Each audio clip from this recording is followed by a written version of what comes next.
হাতের মধ্যে সর্বাধিক গুরুত্বপূর্ণ রেখা হলো আমাদের এই শিরোরেখা বা মাইন্ড লাইন।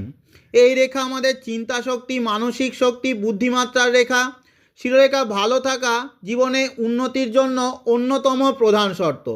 কিন্তু শিরোরেখা এই রকম মোটা এবং অগভীর হয়ে গেলে মানসিক নির্জীবতা, অস্থির ও পরিবর্তনশীল বুদ্ধি, আত্মবিশ্বাসে অভাবের লক্ষণ।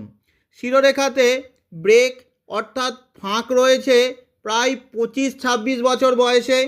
মানসিক অসুস্থতা, ভুল পথে চলে যাওয়া, দিকভ্রষ্ট হয়ে ভবিষ্যৎ নষ্ট করার লক্ষণ।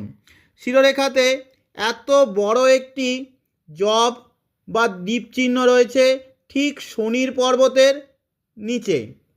কর্ম এবং অর্থের জন্য ভয়ঙ্কর অশুভ। প্রায় 30 থেকে 40 বছর বয়সের মধ্যে এই জব অপারেট করবে। এই দীর্ঘ সময় হাতে হাজার শুভচিহ্ন থাকলেও মানুষের জীবনকে নরকের মতো করে দেয়। কিন্তু 40-এর পর শিরোরেখা মোটের উপরে শুভ রয়েছে। দুটো বুধ রেখা এবং ভাগ্যরেখার সাথে মিলে ডবল মানি ট্রায়াঙ্গেলও তৈরি করছে। ফলে 40-এর পরে জীবনে উন্নতির সুযোগ আসবে। আর যে হাতে কোনো রকম রবি রেখা